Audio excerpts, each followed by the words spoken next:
అందుకే మహానుభావుడు అటువంటి స్వరూపంతో అటువంటి ముద్ర పట్టి ఆ పద్మపీఠం మీద నిలబడి ఉంటాడు.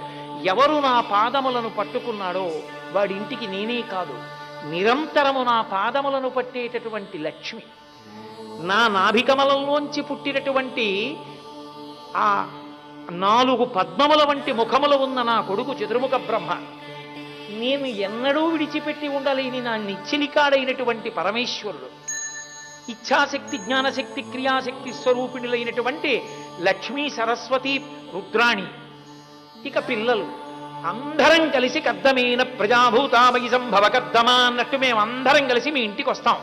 నా పాదముల వంక చూస్తే చాలు, నా పాదములు పట్టుకుంటే చాలు, మీ ఇంట్లోనే ఉంటాను.